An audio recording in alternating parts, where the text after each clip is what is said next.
Hello everyone.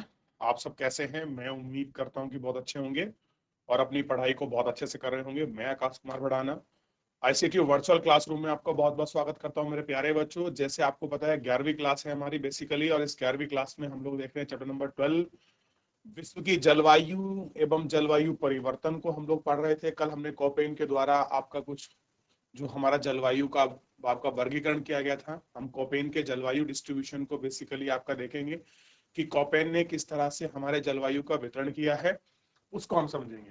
तो Koppen के द्वारा बनाई गई कुछ आपके पद्धति थी, उसने 5 भागों में या 5 प्रकार के जलवायु को डिवाइड किया था, और हमने 4 टेम्परेचर वेरिएंस के आधार पर देखा था और एक हमने रेनफॉल के पर बात की थी। तो कोपेन ने, अगर क्वेश्चन बन जाए कोपेन द्वारा जलवायु का वर्गीकरण कितने भाग में किया गया है, तो कोपेन ने उसको 5 भागों में आपका क्या किया है, डिवाइड किया है। क्लियर है? इसमें 4 टेम्परेचर आपका वेरिएशन के ऊपर है, एक आपका रेनफॉल जो आपका वेरिएशन है बेसिकली उसके ऊपर बना। ठीक है, तो ये है थे आपके 5 के 5। ए को हमने उष्णकटिबंधीय, बी को शुष्क जलवायु, सी को हमने शीतोष्ण, और डी को हमने शीतलहर हिमवन जलवायु, ई को हमने शीत बोल दिया, और जो था आपका एच को हमने बोला था उच्च भूमि। क्लियर है? और उनकी हमने कंडीशंस देखा कि उष्णकटिबंधीय में जहां का एवरेज जो आपका मंथ का टेम्परेचर है वो 18 डिग्री सेल्सियस तक होना चाहिए। वर्षा की तुलना हमने हमने किससे की थी? वाष्पीकरण से की थी, कि जो हमारा वेपराइजेशन है उसकी क्या रेट है, उसके अकॉर्डिंग हमने इसको संबॉलिक किया था। देन हमने उसके बाद देखा कि ठंडे महीने का जो औसत टेम्परेचर है वो 3 डिग्री और किंतु 18 से कम नहीं होना चाहिए, ये हमने कंडीशन आपको बताई थी। ठीक है, 18 से अधिक ना हो, 3 तक वेरिएशन कर जाए। शीत में हमने देखा कि वर्ष का सबसे ठंडा महीने का तापमान 0 और 3 से नीचे ना जाए, तो ऐसी कंडीशन को, ऐसी क्लाइमेटोलॉजी को, डिवाइड ऑफ जॉन को हम लोग कह सकते हैं कि भैया ये आपका क्या है, शीतलक हिम है। और शीत को हमने कहा सभी महीने का temperature overall average temperature 10 degree तक होना चाहिए। ठीक है, फिर उसके बाद हमने एबीसीडी अक्षरों को इन्होंने व्यक्त किया था। फिर उसके बाद हमने कुछ शुष्कता वाले मौसमों को एफएन के द्वारा इसमें भी इंगित किया। फिर उनको क्लाइमेटोलॉजी हमने बताया कि कैसे कैसे। फिर हमने देखा कि किस प्रकार से कुछ आपका समूह है, कुछ वहां पर प्रकार है, जैसे उष्णकटिबंधीय आर्द्र जलवायु में भी आर्द्रता, मानसून एवं शुष्क 3 क्लाइमेट है। कैसे उनको व्यक्त करते हैं, क्या उनके मेन लक्षण है, उनको हमने इसके अंतर्गत देखने की और जानने का आपका प्रयास किया। क्लियर है? इतना हम लोग इसमें आपका देख चुके थे। ठीक है, फिर उसके बाद हमने शुष्क को देखा था। अब कितने बच्चों ने इसको नहीं लिखा, आपका नहीं पढ़ा? सबने लिखा बच्चों? लिखा आप लोगों ने? चलिए, तो कल हम इसमें आपका इतना देख चुके थे। जैसे कि अब हम सबसे पहले इसमें चलेंगे, समूह ए उष्णकटिबंधीय जलवायु, थोड़ा इसके विषय में देखेंगे। कह रहे कि उष्णकटिबंधीय आर्द्र जलवायु कर्क रेखा और मकर रेखा के बीच में पाई जाती है। कहां मिलती है? कर्क रेखा और मकर रेखा, ये जो आपके दोनों का बीच का क्षेत्र है, ये क्या है? उष्णकटिबंधीय जलवायु का रीजन है बेसिकली। क्या है? उष्णकटिबंधीय आपकी जलवायु का क्षेत्र है, कर्क रेखा और मकर रेखा के बीच का। देखिए, मैंने आपको पहले भी बताया, थोड़ा सा मैं यहाँ आपको बड़ा करके दिखा देता हूं। जब हम किसी, ये हमारा ग्लोब है, और मैंने आपसे कहा था ये बीचों बीच एक जीरो लाइन गुजरती है, इसको बोलते हैं 0 डिग्री, इसको कहते हैं विषुवतीय रेखा। और इस पर हमेशा वर्ष भर टेम्परेचर कैसा रहता है? ज्यादा रहता है, और हमेशा आपकी रेनफॉल होती रहती है, कंडेंसेशन रेनफॉल होती है, पिछले चैप्टर में हमने पढ़ा था। क्लियर है? इसके बाद ये 0 डिग्री 2 गोलार्धों में डिवाइड करती है, इसको हमने कह दिया था नॉर्थ, उत्तरी गोलार्ध, और हमने इसको बोल दिया था दक्षिणी गोलार्ध। ये एक रेखा गुजरती है जिसको हमने कर्क कहा था। क्लियर है? और हमने इसको मकर कहा था। ठीक है, इनकी हमने लोकेशन देखी थी, अक्षांश के हिसाब से बता रहा हूं मैं आपको बच्चों, 23.5 डिग्री, और ये भी 23.5 डिग्री। क्लियर है? ये कंडीशन हमने देख ली थी। वो कह रहा है कि जो इसके बीच का रीजन है, कहां का? 23.5 कर्क रेखा और मकर रेखा के बीच का जो क्षेत्र है, अक्षांश की हम बात करें, ना कि देशांतर की। ये जो पूरा क्षेत्र है, इसी क्षेत्र को उसने क्या कहा है, यही वो कह रहा है कि ये क्षेत्र है आपका उष्ण कटिबंधीय जलवायु का क्षेत्र। कैसा है? उष्ण कटिबंधीय जलवायु का क्षेत्र है। क्लियर है? अब इसकी कुछ, अब अगर ये उष्ण कटिबंधीय जलवायु का क्षेत्र है तो इसकी कुछ खासियत होगी, कुछ क्वालिटी होगी, कुछ ये आपका यूनिक विशेषताओं को अपने साथ लिए होगा। देखिए कौन कौन सी है वो आपका यूनिक विशेषताएं। कह रहे हैं कि संपूर्ण वर्ष यानी कि पूरे साल सूर्य का ऊर्ध्वाधर मतलब ऊपर होना उष्ण कटिबंधीय अभिसरण की उपस्थिति के उष्ण कटिबंधीय आर्द्रता जलवायु वृत्त के निकट पाई जाती है। कहां पाई जाती है? उष्ण कटिबंधीय आर्द्रता वृत्त के निकट पाई जाती है। यह जलवायु के प्रमुख क्षेत्र दक्षिण अमेरिका, अमेजन बेसिन, पश्चिमी विश्व अफ्रीका और दक्षिणी पूर्वी एशिया के द्वीप एवं प्रत्येक माह के द्वीप तक मिलती है। और वर्ष के प्रत्येक माह में दोपहर के बाद गरज और बौछार के साथ क्या होती है? प्रचुर मात्रा में वर्षा होती है। तापमान समान रूप से ऊंचा और वार्षिक तापांतर नगण्य होता है। नगण्य मतलब ना के बराबर होता है। किसी भी दिन का अधिकतम तापमान 30 डिग्री सेंटीग्रेड और न्यूनतम तापमान 20 डिग्री सेंटीग्रेड होता है। इसलिए जलवायु सघन और वितल व्यापक रूप में जैव विविधता उष्ण कटिबंधीय में सदा रहित बन पाए जाते हैं। अब समझिए कहना क्या चाह रहा है। यह आपका 0 डिग्री है, ठीक है, इसी के पास की बात कर रहा है। कह रहा वर्ष भर क्या होता है, जो आपका सूरज है वो कहां चमकता है? 0 डिग्री पर। जब किसी क्षेत्र पर वर्ष भर आपका टेम्परेचर पड़ेगा तो क्या होगा? वेपराइजेशन होगा। पानी कैसा होगा? जो आपका जल वाष्प के रूप में ऊपर उठेगा, ऊपर जाएगा तो एक जगह पर जाकर वापस क्या होगा? संघनन होगा, कंडेंसेशन होगा। और कंडेंसेशन से क्या हो जाएगी? आपका बारिश होगी। जब टेम्परेचर ऊपर उठ रहा है यानी कि जब पानी जो है आपका जलवाष्प में बदल रहा है, तब कंडीशन क्या है? वहां पर टेम्परेचर बहुत ज्यादा है। क्लियर है? लेकिन जैसे ही वो ऊपर जाकर हवा में जाकर ये आपका जलवाष्प आपका संघनन के रूप में बनता है और जब बारिश होती है तो आपका टेम्परेचर कैसा होता है? गिर जाता है। क्या हो गया? टेम्परेचर कैसा हो गया? गिर गया। तो एक जगह टेम्परेचर रहा 30 डिग्री सुबह के टाइम में यानी कि 11-12 बजे तक, और उसके बाद टेम्परेचर फिर कैसा हो गया आपका? 20 से 25 डिग्री। तो अगर आप दोनों को जोड़कर 2 से डिवाइड करके निकालोगे तो दिन का एवरेज टेम्परेचर आपके सामने आएगा कि आज का जो औसत तापांतर था वो कितना था। वो सब टेम्परेचर आज ये बना है। और आप देखेंगे जब सूरज आपका वर्ष भर तक यही चमकेगा तो सूर्य की किरणें कैसी मिलेंगी आपको? प्रॉपर मिलेंगी। प्रॉपर मिलेंगी तो यहां पर धूप बहुत ज्यादा होगी, ज्यादा होगी तो बारिश होगी। वेजिटेशन है, वनस्पति है, बहुत ज्यादा मिलेगी और बहुत सघन मिलेगी। ऊंचे ऊंचे वन मिलेंगे आपको। और बच्चों ये ऐसा रीजन है आपका, बेसिकली मैं अगर बात करूं स्पेसिफिक, तो 0 से 5 डिग्री नॉर्थ, 5 डिग्री साउथ को अगर आप देखते हैं, ये बेसिकली इक्वेटोरियल आपका रीजन है, भूमध्य क्षेत्रीय जोन है ये। और जहां से ये क्षेत्र गुजरता है, अगर मैं पूरे की बात करूं, कर्क रेखा और मकर रेखा, अगर आप पूरा मैप, अगर आप मानचित्र को देखते हैं विश्व को, तो आप देखिए वहां 23.5 और इधर दोनों को इस तरह से आप देखेंगे तो कुछ हिस्सा आपका एशिया का भी आएगा, कुछ अफ्रीका का भी आएगा। क्लियर है बच्चों? ठीक। और कुछ नॉर्थ अमेरिका और साउथ अमेरिका के कुछ पार्ट आएंगे। जब आप इसको ग्लोब में देखोगे या मानचित्र में, बेसिकली आपको ग्लोब में देखना चाहिए, या विश्व एटलस का अगर कोई इमेज है, मैं लेके नहीं आया आज, कल मैं जरूर लेके आऊंगा, तो मैं आपको पूरा एक गोल करके दिखाऊंगा कि कहां से कहां तक का ये रीजन है, क्या कारण है कि यहाँ पर बहुत ज्यादा बड़े सघन वन मिलते हैं, क्या कारण है यहाँ बहुत ज्यादा आपकी वर्षा होती है। आप एग्जाम्पल के रूप में देखिए, इस समय आप लोग उत्तर भारत में हैं, आप ठंड का महसूस कर रहे हैं, आपको सर्दी महसूस हो रही है ना? क्लियर है? और अगर मैं आपको अंडमान निकोबार द्वीप भेज दूं, आपको सर्दी महसूस ही नहीं होगी।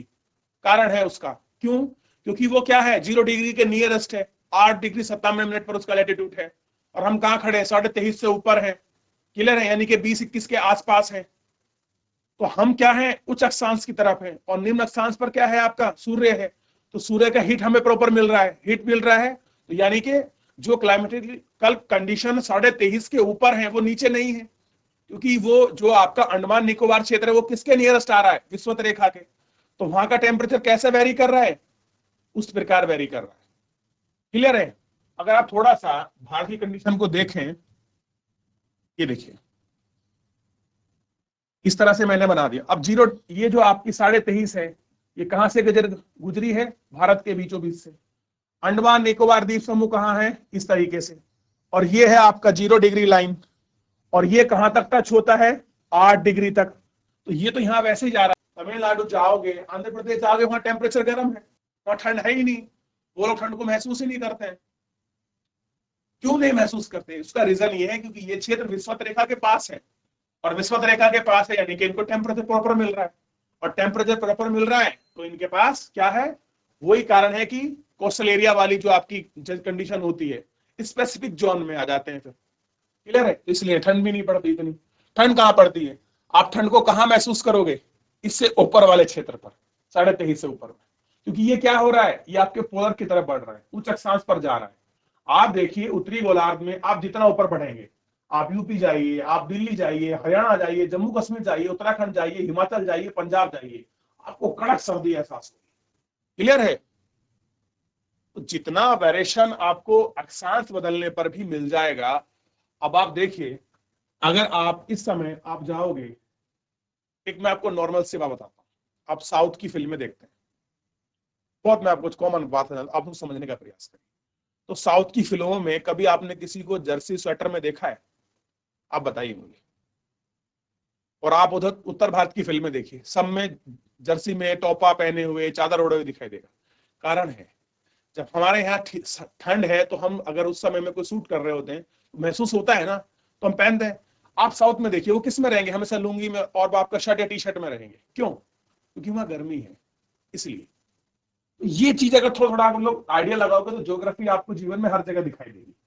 बस इतना है कि आप लोगों को एप्लीकेबल करना आना चाहिए, उसको समझने आना चाहिए, उसके प्रिंसिपल्स को, उनकी चीजों को। क्लियर है? जैसे मैंने एक एग्जांपल दिया था कि मैंने कहा था कि सेब आपका पहाड़ी क्षेत्र में हो सकता है, हिमाचल में हो सकता है, जम्मू में हो सकता है, उत्तराखंड में हो सकता है, दिल्ली में नहीं हो सकता। उसका कारण था कि ठंड में सेब उगता है। अब मैं आपसे कह दूं कि आप जाकर देखिए, दिल्ली का टेम्परेचर कभी कभी आपका 0 से नीचे गिर जाता है, कभी 4 डिग्री। आज के समय में ऑन एवरेज टेम्परेचर 5-6 डिग्री चल रहा है, और इतना ही हमारे पहाड़ों में है। लेकिन क्या कारण है? वहां सेव नहीं हो सकता, पहाड़ों में सेव हो रहा है। जब आप किसी क्षेत्र का आप क्लाइमेटोलॉजी पढ़ोगे, उसका टेम्परेचर पढ़ोगे, उसका रेनफॉल पढ़ोगे, उसके हाइट के अनुसार पढ़ोगे कि ऊंचाई की तरफ बढ़ने पर हमारी वेजिटेशन, जो आपकी वनस्पतियां, वो चेंज हो जाती हैं। आप पहाड़ पर चढ़ना शुरू करें, नीचे से ऊपर की तरफ जाने पर आपको वृक्षों के प्रकार बदल जाएंगे, उनकी पत्तियों के साइज बदल जाते हैं। किसके आधार पर? टेम्परेचर, रेनफॉल और हाइट के अनुसार ये चीजें चेंज होती हैं। और एक चैप्टर में शुरुआत में मैंने सबसे पहले आपको यही समझाया था। अगर आपको पुराना पिछला चीजें क्लियर नहीं है, अक्षांश रेखा, देशांतर रेखा, कर्क रेखा, मकर रेखा, 60, 90 डिग्री हाफ, और उसमें वहां पर टेम्परेचर कैसा होता है, अगर ये बेसिक नहीं है तो ये टॉपिक बड़ा आपको प्रॉब्लम करने वाला है। क्योंकि इसमें पूरे वर्ल्ड की आपको क्लाइमेटिकल कंडीशन मिलेंगी। स्टेपी, बहुत अलग अंतर आपको मिलेगा स्टेपी में, आर्द्र और आप अब यहाँ बात चलेगी आर्द्र की। देखिए, अब यहाँ आर्द्रता वाला है और यहाँ लिखा है मानसूनी है, तो उष्ण कटिबंधीय ही ना, लेकिन ये आर्द्रता है, ये मानसूनी है। लेकिन क्या अंतर है? यहाँ कोई शुष्क ऋतु नहीं है, मानसून है, यहाँ बारिश आएगी। और यहाँ शुष्क लघु क्षेत्र है, और जाड़ों में शुष्कता है, वो आपके ड्राइनेस देखते ना, बिल्कुल सूखी हवा चलती है। इस क्षेत्र में अगर आप जाओगे तो कैसे चलता है? शीतलहर जैसी चलती है, बिल्कुल ठंडी शुष्क हवा। क्लियर है? ये सारी चीजें अगर आपको तभी क्लियर हो सकती हैं अगर आपने आपके पुराने कॉन्सेप्ट, पिछले चैप्टर का आपने बहुत अच्छे से अध्ययन किया है। आप टेम्परेचर को समझ रहे हैं, उसके वेरिएशन को समझ रहे हैं, ऊपर जा रहा है तो टेम्परेचर घट रहा है, कंडेंसेशन कैसे हो रही, पहाड़ पर वर्षा का जो पैटर्न है वो मैदानी क्षेत्र में अलग है, कोस्टल एरिया में अलग है, और जो आपके डेजर्ट हैं उनमें अलग है। ये तभी क्लियर हो सकता है जब आपने सारी चीजों को बहुत अच्छे से पढ़ा हो और प्रॉपर उनका रिवीजन किया हो। नहीं तो बच्चों, मैं AF AM BS करके पढ़ा के चला जाऊंगा और आप कहानी सुनोगे, आप बोल दोगे जो सर ने पढ़ाया आई नहीं समझ में, छोड़ो पर वो आगे बढ़ जाते। तो अगर आपको पढ़ना है थोड़ा सा तो ध्यान लगा के पढ़िए, मेरी कोशिश रहेगी मैं आपको समझाता चलूं। क्लियर है? बहुत बार बच्चे बीच में आते हैं तो भी नहीं आता समझ। तो मेरी कोशिश यही है कि मैं जितना भी आप पढ़ें कि इनमें से देखिए, ये सारे इतने सारे टाइप है, और मैं नहीं मानने वाला कि आपको सारे याद रह जाएंगे। हाँ, कुछ कंडीशन ऐसी हैं जो आपको याद रह सकती है। क्लियर है? अब आप देखिए, अब आप पहाड़ में जाइए, कहीं पर आपको, मैं देखो ज्योग्राफी को समझने की थोड़ा सा ना, आप अगर प्रैक्टिकल देखेंगे तो बड़ा अच्छा लगेगा। आप नीचे से पढ़ना आप चढ़ना शुरू कीजिए। सबसे पहले आपको मिलेगा शिवालिक हिमालय, और शिवालिक से पहले मिलता है उसका फुट हिल रीजन, हल्की हल्की ऊंचाई के साथ। फिर उसके बाद शिवालिक हिमालय आएगा, फिर उसके बाद लघु आएगा, और उसके बाद महान हिमालय आ जाएगा। तीनों की कंडीशन अलग है, और तीनों पर वेजिटेशन भी अलग मिलती है। जो आपका महान हिमालय, वहां पर क्या पड़ा हुआ है? सब बर्फ पड़ी हुई है। पूरी चोटियां 90% बर्फों से ढकी हैं। 10% में क्या बना हुआ है? बर्फ पिघल जाएगी तो आपका फूलों की घाटी जैसी कंडीशन बन जाएगी, लेकिन बड़े पेड़ नहीं है। क्लियर है? अब आप आइए लघु हिमालय में, अल्पाइन वन मिलेंगे, ऊंचे ऊंचे वन मिलेंगे। क्लियर है? कॉनिफेरस, आपके शंकु जैसे, यू इस तरह के वन पाए जाते हैं वहां, इस तरह के, इस तरह से ऐसे वन मिलेंगे। लेकिन जैसे ही आप आओगे कहां? शिवालिक में, वहां आपको चीड़ भी मिलेगा। क्लियर है? चीड़ बेसिकली आपके लघु में भी होता है, लेकिन साल का वृक्ष कहां मिलेगा? वो आपके नीचे। घनी वेजिटेशन कहां मिल जाएगी आपको? इस जगह पर। क्लियर है? तो हाइट के अनुसार जब आप जाओगे तो टेम्परेचर में वेरिएशन होता है, हमारे वेजिटेशन में वेरिएशन होता है, जो हमारी वनस्पति है उनमें भी अंतर हमको नजर आता है। ये सारी चीजें हमको देखने को मिलेंगी हाइट के अनुसार। क्लियर है? अब वहां की क्लाइमेटोलॉजी भी अलग होगी। अब आप गर्मी में, मई जून के महीने में अगर आप देहरादून, हरिद्वार, ऋषिकेश, या फिर इधर इधर क्या बोलते हैं आपका रुद्रप्रयाग, सॉरी ये नैनीताल का जो आपके नीचे का रीजन है, आपका रामनगर वाला क्षेत्र में जाओगे, वहां आपको बेतुकी, आपको गर्मी दिखाई देगी। क्लियर है? चिपचिपा मौसम होगा, आर्द्रता होगी, ह्यूमिडिटी होगी, आपका पसीना सूखेगा ही नहीं। क्लियर है? और आपको बहुत ज्यादा प्यास लगेगी। क्लियर है? लेकिन जैसे ही आप ऊपर चले जाएंगे ये सारी कंडीशन बदल जाएगी। मौसम एक ही है, हाइट करके टेम्परेचर गिर गया तो आपकी बॉडी उसके अनुकूल होने लगेगी, फेवरेबल जो कंडीशन चाहिए वो आपको मिल गई। क्लियर है? और आपको अच्छा फील होने लग जाएगा। क्यों? है तो महीना जून का ही, लेकिन क्या बदला? हाइट बदली और टेम्परेचर बदला, ज्योग्राफी चेंज हो जाती है थोड़ा। तो समझने का प्रयास करेंगे, और सबसे पहले इसको ही देखेंगे, जीरो कंडीशन वाले को। ठीक है? एक बार पुनः कोशिश करते हैं ताकि ये थोड़ा समझ आ जाए। बल्कि अगर आपने ये पढ़ा होगा तो बेसिकली ये 6th क्लास में है। अगर आप 6th क्लास की ज्योग्राफी उठाओगे तो कर्क रेखा, मकर रेखा, उसके बीच का जो उनका क्षेत्र, ये सब, और ये 6th क्लास के बच्चे बड़े अच्छे से पढ़ते हैं और उनको प्रॉपर क्लियर भी हैं ये चीजें। देखिए, ये हो गई आपको 0 डिग्री। थोड़ा सा मैं बाहर निकाल देता हूं दोनों रेखा को। ये कर्क रेखा है, और यही अगर आपको क्लियर हो गया तो यकीन मानिए आपको गर्मी और सर्दी भी क्लियर होगी। तो ये 0 डिग्री जो है 2 भागों में डिवाइड करती है। ये हो गया हमारा उत्तरी गोलार्ध। क्लियर है? और ये हो गया हमारा दक्षिणी गोलार्ध। ध्यान दीजिए, क्या हो गया? दक्षिणी गोलार्ध। अब क्या होता है, सन जो है हमारा वो प्रॉपर यहां चमकता है 0 डिग्री पर।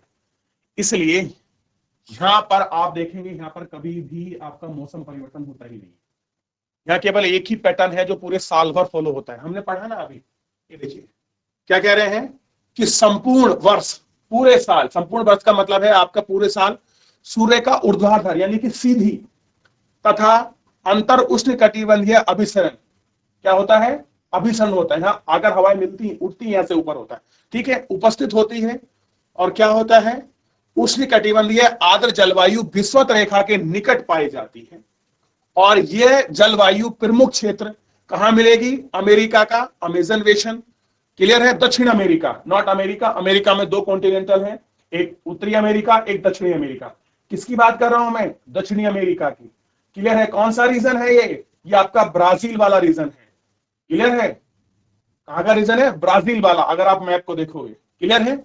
ये कौन सा है आपका? अमेजन बेसिन है, जहां पर अमेजन नदी निकलती है। बेसिन का मतलब होता है किसी नदी का जो क्षेत्र है, अपोहा तंत्र है, उसको बेसिन बोलते हैं। क्लियर है? पश्चिमी विश्व अफ्रीका और वेस्टर्न अफ्रीका है, और दक्षिणी पूर्वी Asia, south west Asia. Clear हो गया? के द्वीप, उसमें जितने भी आइलैंड्स है वो लोग इसके अंतर्गत आते हैं। और कह रहे हैं इसका एक नियम है, एक खास पैटर्न है। क्या होता है इस वाले क्षेत्र पर? हमेशा ये देखिए, प्रत्येक माह के दोपहर के बाद गरज और बौछार के साथ क्या होती है? प्रचुर मात्रा में वर्षा होती है। कैसा होगा? बादल गरजेंगे, फिर मूसलाधार बारिश होगी 2 बजे से लेकर 5-6 बजे तक, फिर मौसम खुल जाएगा। क्यों? कौन सी रेनफॉल हुई? मैंने आपको बताया था कि कल आप, जब मैंने पिछला चैप्टर पढ़ाया था तो मैंने आपको वर्षा के कुछ कंडीशन बताए थे। क्लियर है? एक उसमें मैंने आपको बताया था संवहनीय वर्षा, ये उसी का एग्जाम्पल से वर्षा होती है, उसी तरह के पैटर्न से यहाँ क्या होती है, आपकी वर्षा होती है, संवहनीय वर्षा। क्लियर है? अब क्या होगा, बादल आपके बिजली चमकेगी, बहुत तकड़ी बारिश होगी, झमझम झमझम, 2-2.5 घंटे 3 घंटे की बारिश होगी, और उसके बाद क्या होगा, तापमान सामान्य रूप से ऊंचा यानी कि हाई टेम्परेचर होगा, और वार्षिक तापांतर क्या होगा, नगण्य होगा। नगण्य का मतलब एवरेज टेम्परेचर की बात कर रहे हैं वो। इसमें क्या है, एवरेज टेम्परेचर को देखिए, कह रहे हैं किसी भी दिन, कोई भी दिन ले लीजिए आप, किसी भी दिन अधिकतम टेम्परेचर कितना जाएगा, 30 डिग्री। क्लियर है? और न्यूनतम कितना रहेगा, 20। यानी कि दिन में ज्यादा से ज्यादा आपका 30 जा सकता है और कम से कम 20 जा सकता है। यानी कि 30 से ज्यादा नहीं जाएगा और 20 से कम नहीं होगा। क्लियर है? लेकिन यहां क्या है, यहां आर्द्रता है, ह्यूमिडिटी है। अगर आपने खाना बनाया, मैं छोटा एग्जांपल देता हूं, चाहे तो आप पढ़ लीजिए, अगर आपने खाना बनाया इस वाले क्षेत्र में 0 के आसपास में, 3 घंटे बाद आपका खाना खराब हो जाता है, क्योंकि यहाँ क्या है, आर्द्रता है, ह्यूमिडिटी है। एग्जाम्पल देखिए, गर्मियों में आपका खाना 8 घंटे नहीं चलता, लेकिन सर्दियों में 3-3 दिन चलता है। कारण क्यों है, आर्द्रता नहीं होती, ह्यूमिडिटी होती है ना, उससे खराब होता है खाना। तो यहाँ आर्द्रता बहुत ज्यादा है। यहाँ टेम्परेचर कैसा है, दिन में मैक्सिमम 30 और मिनिमम 20 से नीचे नहीं जाता। क्लियर है? जलवायु में सघन वितरण है, और यहाँ पर क्या मिलती है, व्यापक जैव विविधता मिलती है, बायोडाइवर्सिटी की बहुत संभावना है, बहुत ज्यादा है। और आप जानते हैं कि जो 0 डिग्री है, इसको लंग्स ऑफ द अर्थ कहते हैं, पृथ्वी का फेफड़ा कहा जाता है। क्यों कहते हैं, क्योंकि कार्बन सोखने की सबसे ज्यादा क्षमता 0 से 5 के बीच की ही होती है। क्लियर है? इसलिए क्या बोलते हैं, लंग्स ऑफ द अर्थ कहते हैं। ठीक। और यहाँ जैव विविधता क्यों मिलेगी, अमेजन जनों को कहते हैं। अब देखिए, जहां पर वर्षा प्रॉपर हो रही है, धूप प्रॉपर मिल रहा है, सब कुछ, यानी कि एक पौधे को जितना आपका वृद्धि करने के लिए जितनी चीजों की आपकी जरूरत है उसको मिलती है। ह्यूमस की मात्रा पूरी है, बारिश हुई, प्रॉपर जल मिल गया, पत्ते गिरे वो वहीं साल गड़ गए, कुछ बह गए, कुछ पास पड़े, तो उनको ह्यूमस मिल रहा है। और फिर यहाँ के जो पेड़ हैं, सूरज की किरणें प्राप्त करने के लिए उनमें कॉम्पिटिशन होता है, वो और ऊंचे निकल जाते हैं। क्लियर है? ये सारी चीजें क्या होती हैं, इस प्रकार की यहाँ आपको देखने की मिलती है। और क्या है, यहाँ जैव विविधता बहुत ज्यादा है, अलग अलग पेड़ों की वैरायटी मिलेगी। क्लियर है? और बहुत सारे यहाँ जीव जंतु अलग मिलेगी। यहाँ एक मक्खी पाई जाती है, इसका नाम है सीसी मक्खी। अगर बेटा वो काट लेना, आदमी की डेथ हो जाती है। और इसीलिए आपने बहुत सारी मूवीज में देखा होगा कि लोग जो यहाँ की जनजाति है, वो अपने ऊपर मिट्टी का लेप लगा कर रखती है। क्या लगा कर रखती है, मिट्टी का लेप लगा कर रखती है। और यहाँ के लोग बेसिकली 0 से 5 के बीच बात कर रहा हूं, यहाँ के लोग कहाँ रहते हैं, पेड़ों पर घर बनाकर रहते हैं, या फिर नीचे से कुछ हाइट पर रहते हैं। क्लियर है? क्योंकि वर्षा बहुत ज्यादा है, या फिजिकल चैलेंज है। अब सोचिए, आपका नियम है कि आप 2 बजे तक आप टेम्परेचर झेलेंगे और 6 बजे तक वर्षा झेलेंगे, फिर नॉर्मल हो जाएगा, रात को फिर वर्षा होगी, क्योंकि ह्यूमिडिटी में जो आपका जम गया उससे फिर वर्षा होनी। तो यहाँ बहुत हार्ड कंडीशन है, और यहाँ के लोग इसलिए काले भी होते हैं। क्लियर है?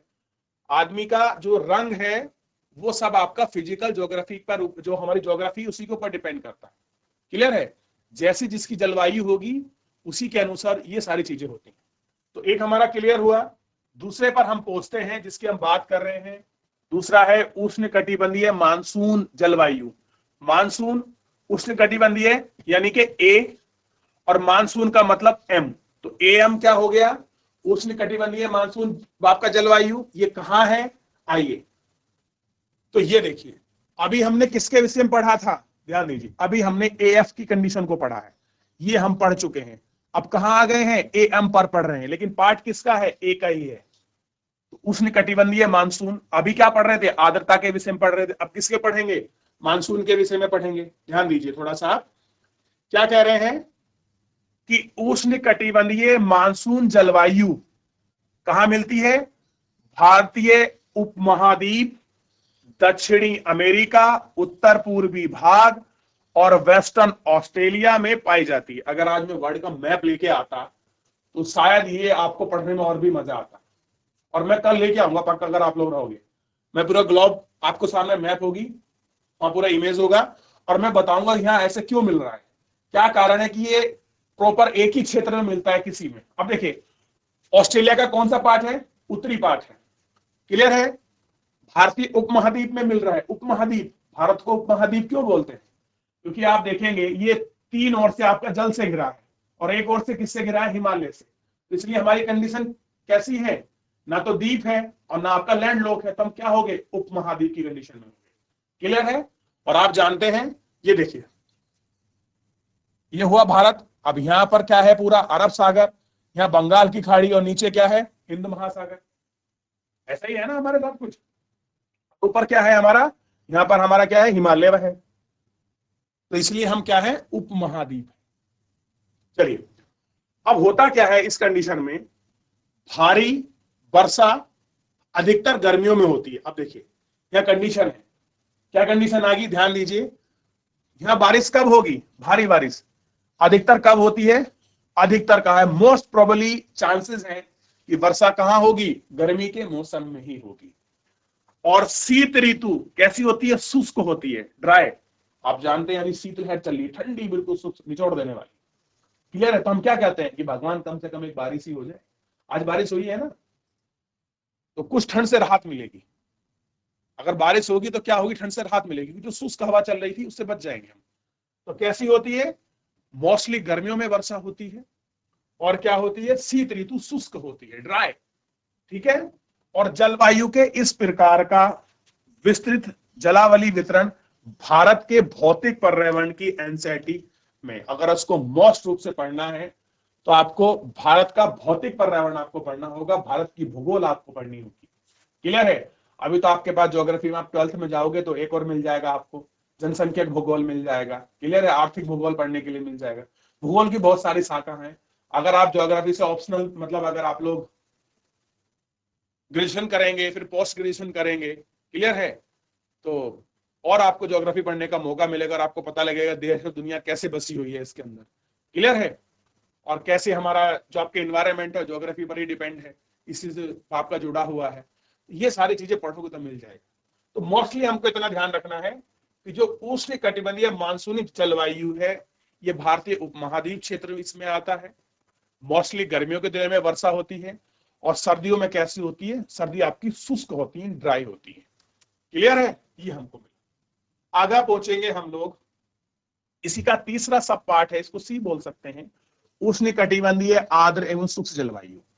तो अब देखिए, अब आपको कैसे क्लियर होगा, अभी ध्यान दीजिए। आर्द्रता के विषय में आपने पढ़ लिया जीरो का रीजन, और शुष्क जलवायु में आपने अभी ये कंडीशन देखी थोड़ी सी अलग। अब पढ़ते देखिए, ये देखिए, एक कंडीशन को पढ़ चुके हैं, दो को पढ़ चुके हैं। यहां मोस्टली 2 बजे के बाद वर्षा होती है, मैक्सिमम टेम्परेचर 30 और मिनिमम 20 होता है। उष्ण कटिबंधीय मानसून में क्या होता है कि गर्मियों में ही आपकी वर्षा होती है मोस्ट प्रोबेबली, और शीत ऋतु ठंडी होती है। क्लियर हो गया इतना कि नहीं हुआ, अब बताइए। अब इसके हम थर्ड पार्ट पर आगे, केवल एक मैकेनिज्म अगर ज्योग्राफी में क्लियर हो जाए तो उससे सारे जुड़े कॉन्सेप्ट बिल्कुल बहुत अच्छे से क्लियर हो जाते हैं। फिर उसके बाद अब हम पढ़ेंगे उष्ण कटिबंधीय आर्द्र शुष्क, जिसको हम क्या बोलते हैं, AW हम लोग कह रहे हैं। यानी कि जहां पर आर्द्र शुष्क को हमने इकट्ठा लिखा उसको बोल दिया हमने W, वेट विंटर। क्लियर है। आगे देखिए, ये थोड़ा सा आपको पढ़ना है। क्या कह रहा है, कह रहा है कि उष्ण कटिबंधीय आर्द्र शुष्क जलवायु यानी कि AF प्रकार के जलवायु प्रदेश के उत्तर और दक्षिण में पाई जाती है। जितने भी हमारा क्लाइमेटिकल रीजन है उसका जो भी आपका नॉर्थ और साउथ होगा उसमें ये वाली कंडीशन स्पेशल आपको मिलेगी, नॉर्थ और साउथ में। और कह रहे हैं कि इसकी जो है सीमा द्वीपों के पश्चिम भाग में शुष्क जलवायु।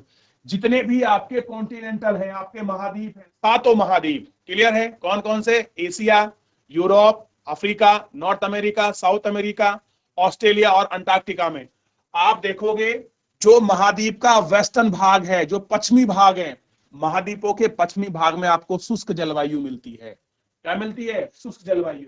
और यहां से ही एक क्वेश्चन और निकलेगा कि महाद्वीपों के पश्चिमी भाग में ही मरुस्थल क्यों पाए जाते हैं, ना कि पूर्वी भागों में। आप मैप उठाइए, एटलस उठाइए और पढ़िए, देखिए कि जितने भी महाद्वीप हैं उन महाद्वीपों के पश्चिमी भाग में ही क्यों मरुस्थल हैं, पूर्वी भाग में क्यों नहीं है। और खोजिए, थोड़ा सा पढ़िए, आपको लॉजिक क्लियर हो जाएगा कि क्या कारण है कि पश्चिमी भाग में ही मरुस्थल मिल रहा है, पूर्वी भाग में नहीं है। एटलस होगा ना बच्चों, क्लियर है। नहीं तो क्लास में मैप लगा होगा, आप उसमें गोल करिए। क्लियर है। अब सहारा के मरुस्थल को देखिएगा, ठीक है, और अपने अथार का मरुस्थल आप उसको भी देखें, गोबी के मरुस्थल को देखें, कालाहारी के मरुस्थल को देखें, क्लियर है। अर्जेंटीना में एक मरुस्थल है उसको देखें, ऑस्ट्रेलिया में गिब्सन और हडसन वाला पार्ट है उसको देखें। थोड़ा पढ़ोगे तो पूरी चीजें अच्छे से क्लियर हो जाएगा आपका। ऐसा नहीं है, बस आपको पढ़ने में इंटरेस्ट आना चाहिए। आप स्टेपी देख ले, जलवायु देख ले, उष्णकटिबंधीय देख ले। देखिए कॉन्सेप्ट की कंडीशन है, अगर एक बार फिट हो जाए ना ब्रेन में, निकल नहीं सकता पूरे जीवन, बसा रहेगा। बस आप उसको हमेशा क्या करते रहे, हल्का हल्का उसकी आपके टेस्टिंग करते रहे कि क्या ये उष्णकटिबंधीय है, क्या ये ड्राई है, क्या ये सेमी ड्राई है, ये देखना होता है। तो क्या हो गया, उष्णकटिबंधीय आर्द्र शुष्क वायु में क्या होता है, बेसिकली ये आपका जो हमारे जलवायु प्रदेश है उनके उत्तर और दक्षिण में पाई जाती हैं, और मोस्ट प्रोबेबली जो इनकी कंडीशन है, जितने भी हमारे कॉन्टिनेंटल है, महाद्वीप है, उन महाद्वीपों की में पश्चिमी क्षेत्र में ये जलवायु मिलती है, पश्चिमी भाग वेस्टर्न में। इसके साथ ही पूर्वी भाग में CF और W प्रकार की आपकी जलवायु पाई जाती है। यानी कोई महाद्वीप है, उस महाद्वीप में कौन सी, देखिए पश्चिम में तो क्या मिल गई, शुष्क जलवायु यानी कि AW प्रकार की मिल गई, क्लियर है। और जो उसी महाद्वीप का जो आपका पूर्वी भाग होगा, वहां क्या मिलेगी, CF और CW प्रकार की मिलेगी। आप देखिए CF और CW, CF और CW, CF और CW, DW दिया है। चलिए इसको भी देख लेंगे। देखिए कि जलवायु हमको पाई जाती है AW, यानी कि हमारी वाली अपनी AW उष्णकटिबंधीय आर्द्र जलवायु कहां मिलती है, दक्षिण अमेरिका के ब्राजील वनों के उत्तर में, एवं बोलिविया, आपका पराग्वे। ये अगर आप लोग इस तरह से, ये थोड़ा बन नहीं रहा मुझसे, मैं बन ही नहीं रहा, बताऊंगा आपको। तो ये कुछ कंडीशन है, यहाँ आपका ब्राजील है, ये पराग्वे है, ये आपकी बोलिविया है, ये आपस की कंट्रियां हैं। और कहां कर है ये सारी, ये आपका दक्षिण अमेरिका में के निकट के जो भाग हैं, और आपका मिड सुडान, मध्य अफ्रीका में ये सारी प्रकार की जलवायु जो है आपका पाई जाती है। यानी कि एक ही पैसिफिक अक्षांश में कितनी जलवायु हो सकती है, अलग अलग आपका क्लाइमेटोलॉजिकल कंडीशन हो सकती है। अब आप मैं कहने लगूं कि केवल इस वाले क्षेत्र में 23.5 डिग्री में ही उष्णकटिबंधीय जलवायु मिलती है और कुछ मिलता ही नहीं, तो गलत होगा। आर्द्र भी मिलेगी, शुष्क भी मिलेगी, लेकिन कंडीशन होगा स्पेसिफिक जोन में होगी। महाद्वीप के कोई पश्चिम में होगी, कोई पूर्व में होगी, कोई मध्य में होगी, कोई निकट होगी किसी कर्क रेखा या मकर रेखा के। तो ये सारी चीजें भी हमको ध्यान रखना है, केवल ये नहीं कर देना कि केवल इतना ही हो रहा है। ठीक है, ठीक है। और कह रहे हैं कि इस जलवायु में वार्षिक वर्षा ऑन एवरेज टेम्परेचर रेनफॉल की बात कर रहा है, कितनी होती है, वार्षिक वर्षा AF और AM जलवायु प्रकार की अपेक्षा में काफी कम होती है। यानी कि जैसी वर्षा कहां हो रही थी, AF और AM की तुलना में, यानी कि उष्णकटिबंधीय आपका आर्द्र और मानसून की तुलना में कम होती है। यानी कि अब आप देखिए, AF मतलब रोज वर्षा हो रही थी, AM मतलब केवल गर्मियों में वर्षा हो रही थी। ये तो आपको याद करना पड़ेगा और रखना पड़ेगा, देखना पड़ेगा बच्चों, क्लियर है। और कह रहे हैं इस प्रकार की वर्षा काफी कम होती है। कम होती है तो विचारशील है कि आर्द्र में छोटी ऋतु और शुष्क ऋतु भीषण और लंबी होती हैं। जब वर्षा कम होगी, गर्मियों में भी बहुत कमी से होगी, और ये कंडीशन है ही नहीं ऐसी, तो क्या होगा, ऋतु छोटी होंगी, शुष्क और भीषण गर्मी पड़ेगी, गर्मी पड़ेगी तो लंबी होगी, लंबी होगा तो टेम्परेचर कैसा रहेगा, ऊंचा रहेगा, ऊंचा रहेगा तो मौसम कैसा होगा, ड्राई होगा, शुष्क होगा, और यहाँ क्या मिलेगा, सर्वाधिक टेम्परेचर मिलेगा। जब बारिश होगी नहीं तो टेम्परेचर आपका गिरेगा ही नहीं, तो टेम्परेचर कैसा रहेगा, हमेशा हाई रहेगा। और इस जलवायु में पर्णपाती वन, यानी कि ऐसे वन जो अपने पत्ते गिर देते हैं, और पेड़ों से ढकी हुई घास भूमियां पाई जाती हैं। कैसी मिलती हैं, पेड़ों से ढकी हुई घास भूमियां पाई जाती हैं। तो आज फिलहाल इतना ही करेंगे, हमें समाप्त हो रहे हैं। कल आप आओगे तो मैं इसका रिवीजन आपको कॉन्टिनेंटल के हिसाब से मैं आपको करा दूंगा, और देन कल हम लोग एक मैप लेके आएंगे, और उसी के अनुसार इनको हम हर कॉन्टिनेंटल के हिसाब से फिल करके देखेंगे कि यहाँ पर अभी आप देखोगे ना, एक महाद्वीप में आपको 4-4 क्लाइमेटिकल जोन मिलेंगे देखने के लिए, क्लियर है, उनको देखेंगे। तो फिलहाल आज के लिए इतना ही, मिलते हैं नेक्स्ट लेक्चर में। धन्यवाद।